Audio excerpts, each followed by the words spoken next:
Halo, saya Gerard Newtype dan video review ini terlambat 8 tahun.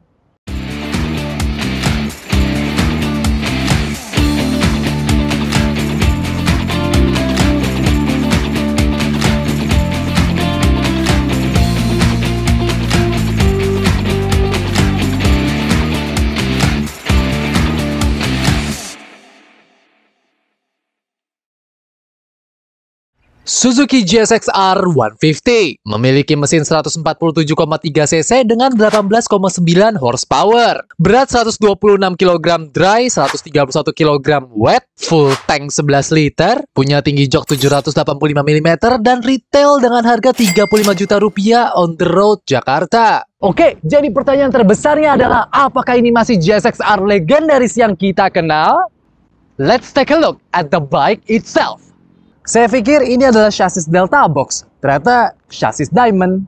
Bagian depan muka sini benar-benar ikan lele banget. Dan mesinnya sebagian besar dilapisi oleh plastik. Now, beberapa orang mungkin akan mengatakan motor ini hanya cocok untuk para penghobi saja. Tapi yang saya ingin ketahui, gimana rasanya mengendarai motor ini? Apakah masih terasa seperti GSX-R? Saya berbicara tentang motor sport yang mudah dikendarai, memiliki DNA performa Suzuki yang kita kenal dan cintai, namun juga memiliki handling chassis yang manis, nimble, dan merupakan motor yang cepat untuk dikendarai di trek walaupun dengan modifikasi yang minim. Jadi mari kita kendarai dan lihat bagaimana performa motor ini. Now, saya selalu menganggap motor di bawah 400 cc adalah kelas yang terbaik untuk beginner rider atau pemula. 150 cc, DOHC 4 katup, liquid cooled, overbore, hampir 19 HP dengan torsi 14 Nm di 9000 RPM. Ini adalah pilihan yang sangat baik sebagai motorsport pertama. Apalagi kalau kamu seorang remaja, terutama yang melakukan perjalanan singkat untuk bersenang-senang, suka motorsport yang kencang, sedikit commuting, pembeli pertama kali, dan mereka-mereka yang mempertimbangkan model yang berbeda di kelas ini. Power delivery mesinnya halus dan linear, dan karena masih 19 horsepower on paper, mungkin tes dyno bisa 15-17 horsepower, Anda memiliki banyak kendali atas semua tenaga motor tersebut. Buat harian, oper di 6 sampai mentok 9000 RPM udah dapat mentahannya banget. Setelah 10.000 baru deh terasa rata. Rata loh ya, bukan turun powernya. Tanda bahwa ECU-nya memang bagus. Oke, kita sebut aja bagian fitur ini soalnya kurang menggairahkan.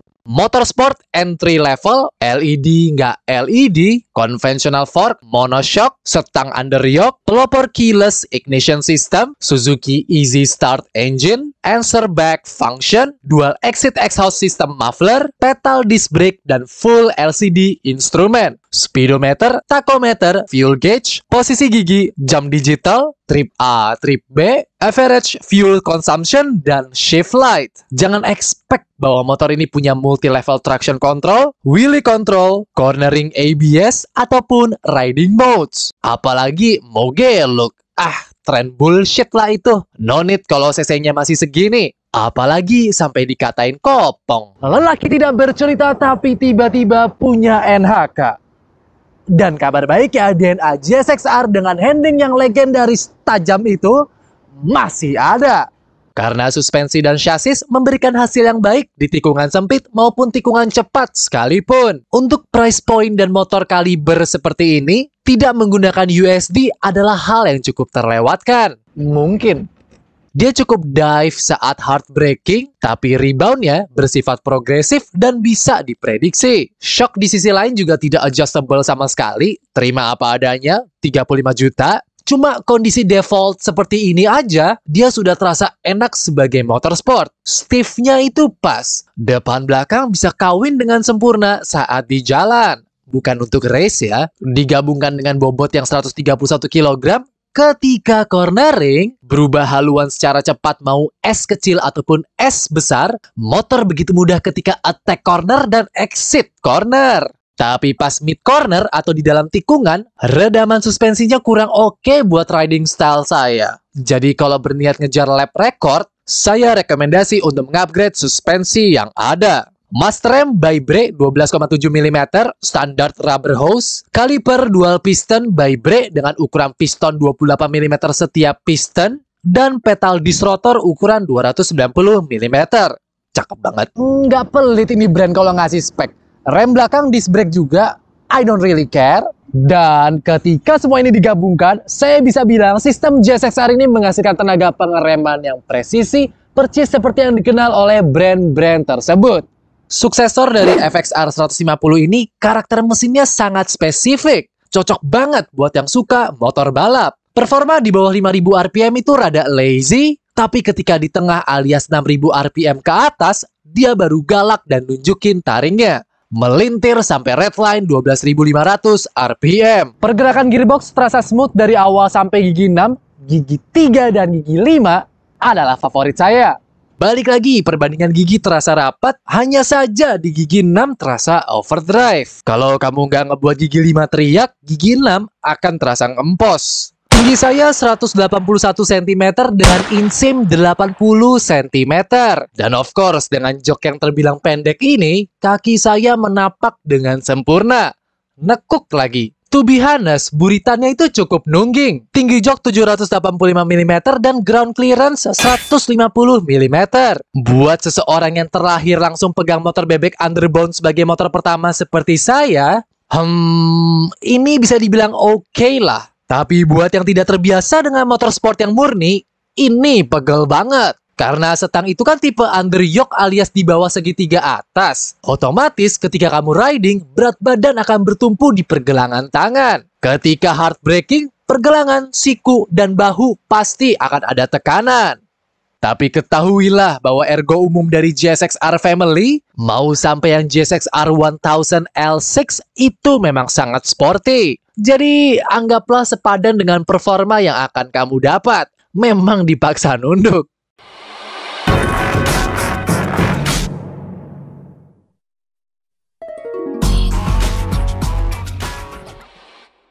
Buat hal modifikasi, karena ini akan menjadi motor pertama Anda yang akan memberi Anda wadah untuk belajar mengendarainya, platform untuk skill berkendara, dan basic maintenance adjustments, hal pertama yang saya rekomendasikan untuk berinvestasi adalah seperangkat toolbox yang solid. Yang Anda perlukan hanyalah beberapa kunci pas, beberapa obeng, dan beberapa soket untuk benar-benar melakukan semua adjustments dasar yang terkait dengan JSX-R 150 ini. Pegang omongan saya, ini berguna banget. Cost efektif juga. Kedua, ban ini harus cabut. Mereka oke, tapi seringnya mereka nggak bisa keep up dengan performa motor. Apa rider? Saya pasti akan ganti ban yang lebih sportier yang ada di pasaran. Tidak perlu ban balap, ban sport aja cukup. Rasanya akan langit dan bumi. Seperti Corsa Platinum R26, Michelin Pilot MotoGP, IRC MBR 110, ataupun Pirelli Diablo Rosso Sport. Depan belakang samain aja jadi 100/80. Karena 130/70 itu kebesaran. Jadi di tangan saya waktu itu bisa nyetak angka 1 menit 2 detik disentul kecil dan 2 menit 1 detik disentul besar, lumayan full spec. 3. Power dari rem ini sebetulnya udah baik banget, tapi saya mungkin akan cari kampas rem dengan bahan yang lebih baik. 4. Fuel Mapping Device atau Remap ECU. Ini bukan hanya untuk menambah tenaga, tetapi untuk memberikan saya pengisian bahan bakar yang lebih baik pada kisaran RPM rendah. Menghilangkan power yang lazy di awal. Hal ini akan memberikan Anda pengendaraan yang jauh lebih percaya diri, terutama sebagai pengendara motor pemula. Lain sisi sepengalaman saya, JSX-R ini ketika di remap ECU dikit aja, performanya sudah terasa bukan layaknya 150cc lagi. Listen guys, ini motor saya pinjam udah hampir 1 minggu dan average fuel consumption saya itu terhitung 45 tinggi. Kilometer per liter.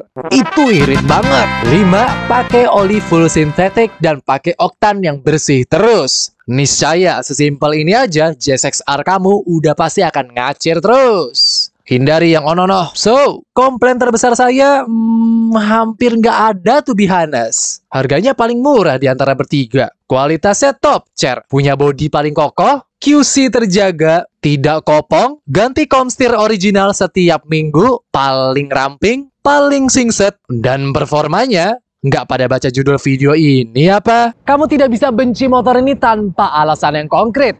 Karena kalau dipikir-pikir, semuanya itu pas. Mungkin kamu aja kali yang kebanyakan mau, kebanyakan komplain, tapi tidak ada kontribusi.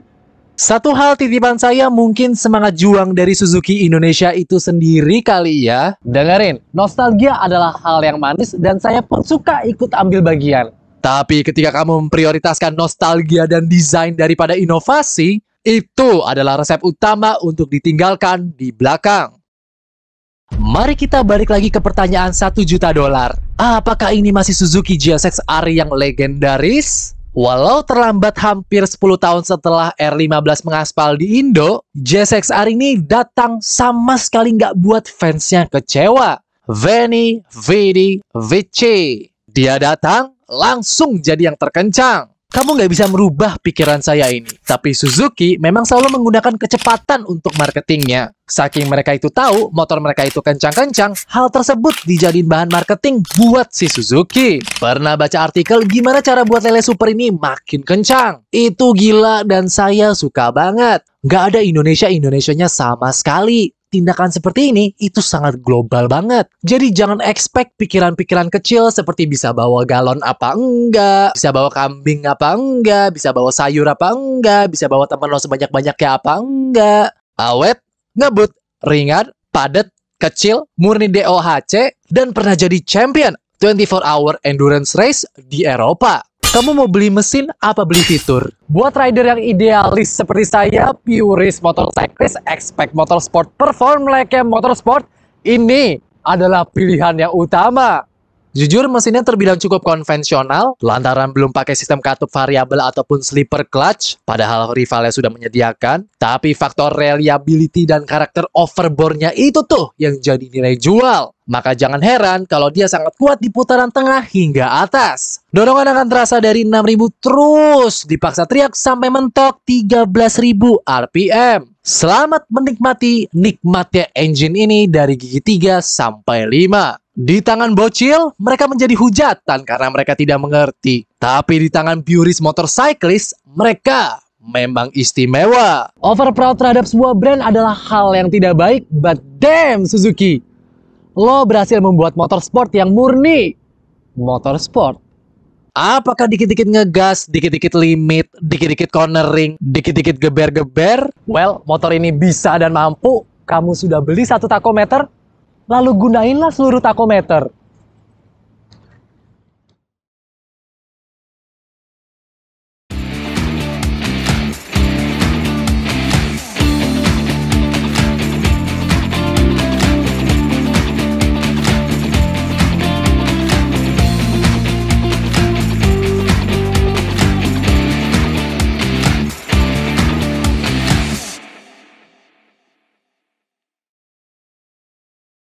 Thank you so much for watching. Ini adalah in-depth review motor New Type, di mana kami mengambil konsep otomotif, memecahnya menjadi beberapa bagian agar kamu bisa cerna.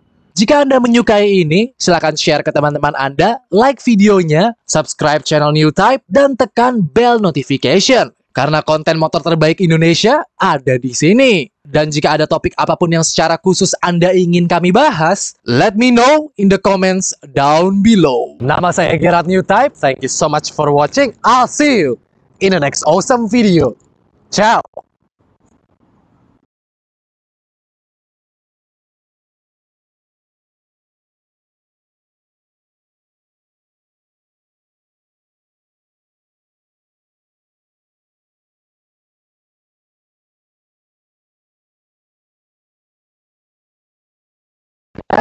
Itu adalah yang terakhir. Dan